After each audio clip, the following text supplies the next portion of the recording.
saw over on Alex Jones on Twitter. They talking about this is unconstitutional what he did, and it's a impeachable offense. Let's check this out here, man. Joining us now, Missouri Senator Josh Hawley.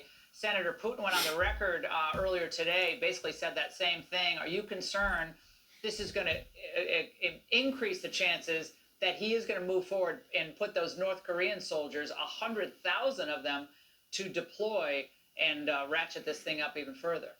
I am concerned. I'm very concerned. Listen, here's my takeaway. January 20th can't get here fast enough.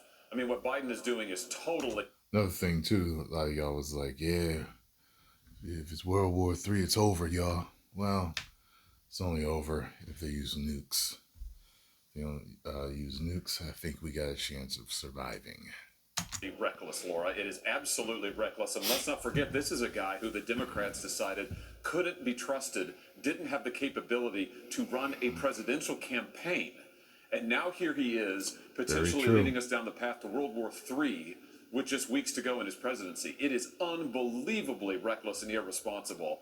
And I saw something the other day that said that Putin said that, like, if the United States like gave them weapons to use or something like that and they use them, that's basically declaring war with us. So I just can't wait until Trump gets back into office. We've got to make it from now to then, and this policy is a disaster. I know Putin's got to know. Putin's got to be like, look, I done talked to Donald. He wants just squashed. I see what they're doing. I see what he just did. He's got to be trying to draw us into World War III. Biden's definitely starting something here. Like, what's he going to think? You got what I'm saying? I mean, I don't think he should have been over there in the first place, bombing Ukraine. But I'm just saying, like... Well, a friend of mine described it as it's almost like Biden or whoever is making this call, and you wonder who is mining the political and military landscape to cause trouble for Trump. However, he just met with Trump. Is there any possibility that he and Trump talked about this? Not that Trump would be in favor of this, but it's kind of a chess move to get Putin to the table? Or do you think that's just probably not likely? Well, it looks like escalation to me, Laura. It looks like a green light for escalation on the part of Ukraine and then Russia, as you pointed out. What would happen if Russia would launch and retaliate missiles into the territory of a NATO member? Then our treaty obligations would be triggered. Then we're talking about a full-scale war. I can't imagine that President Trump wants that. He's been totally against it. What I'm sure. I told y'all, as much as he said he's going to try to stop these wars, they could try to force his hand in some form or fashion. He wants is for Biden to stop screwing this up and allow him to get into office and begin to work towards America's security interests. Let's remember what our interests in the region are. It's our national security. That's what we ought to be putting. I wonder what all the people on the left that love Biden so much, wonder what they're thinking right now. Should Kamala have won? I'm wondering what they're thinking right now. First, and giving a green light to shoot missiles into Russia, that's not putting our interests first. It's putting them last. It's insane. Do you think Biden made this call? Is he the one who came up with this idea? A lot of people are saying no. I think it's other people within the deep state who want this conflict to go on forever. This is escalation, and I think that's what's going on here. Yeah, trying to prevent Trump from actually being able to, pull out of the situation. Exactly. That's what they did in Afghanistan to him. Senator, as always, thank you so much. Hey, Sean Hannity here. Hey, click here to subscribe to... Jeez. Let's check this out here.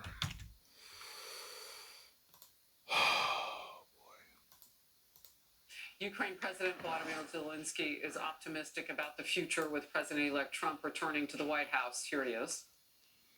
Why does Zelensky always look like just some dude? Like, for years, I saw a picture. I didn't know who he was. I thought I didn't know who he was.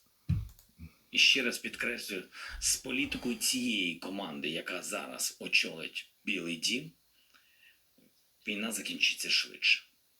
Це їх підхід, це їх обіцянка їх суспільству. І для них це також дуже важливо. The Wall Street Journal editorial board writes, left unsaid by the White House is that Mr. Biden is trying to strengthen Ukraine's position before he leaves office. Mr. Biden would like to fortify Ukraine by delivering all of the munitions Congress approved in its most recent aid package. The tragedy is that Mr. Biden has hamstrung Ukraine on the delivery and the usage of advanced weapons for so long. In focus now, Mike Huckabee, former Arkansas governor and the Trump administration ambassador to Israel nominee. Great to see you. Let's start right now with this idea that Biden's about to do this as he leaves office. And what does that mean for incoming policy? And that affects the whole world. It really does, Harris. It's a little unusual that a president in his lame duck days of ending his reign as president would make major policy shifts. It just doesn't really ring as to why would he do this. Is it to somehow hamstring or make it difficult for the Trump administration? I don't know. But it's not a good look, and it's not a good act on his part. And I'm hoping that maybe he'll back off. If he does anything, he should find out what the Trump administration will be doing and try to make sure that he helps accommodate that. That's what we would have in a what I would call a peaceful. It's like Zelensky's always doing casual Fridays. Like, I don't get it, but he doesn't have to be in the suit, but he always throws me off. And also a smooth transition. Oh, interesting. So, Biden had the president Kim over Jong-un, the White he House got last the- week. They spent like almost 2 John, hours together. he got his suit. And the length of that meeting alone would lead you to think that maybe this came up. This action was decisive by Biden. Make no mistake about it. And this is what needed to have from generals and other military experts that you and I both talked to. This is what needed to happen in the early days against Russia, not 1,000 days later. So, legacy point. Is it that? And what does this do for Biden? Because I have to think that's at play here. It very well could be and probably is.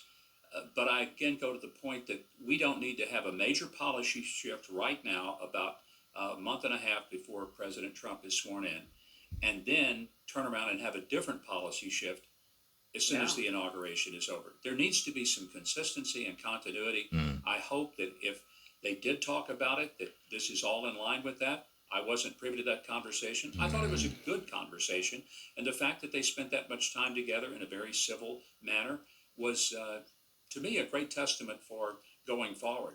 But I do have great concerns that something might be done either here or at the UN that would make it more difficult for President Trump to get going on his agenda. Yeah, it sounds like those Democrat governors across the United States, we'll get into that a little bit later in the show, but yeah, there's a lot of pushback, anti-Trump still moving. And Israeli strike, missile strike. Dude's trying to keep us out of wars. They still calling him Hitler. What the hell is wrong with these people? Like, I'm watching both sides, but the amount of lies coming out of the left, I don't know what the hell is wrong with them. I just don't get it. Good Lord, man.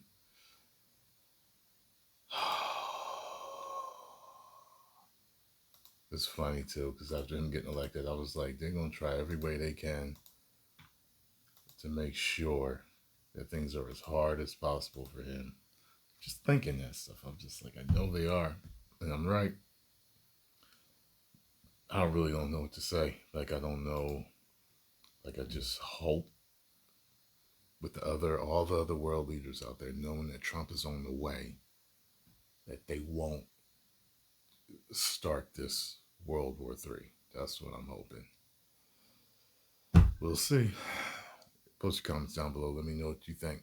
Let me know what options we got. Some of y'all know politics way better than I do. Let me know what y'all think.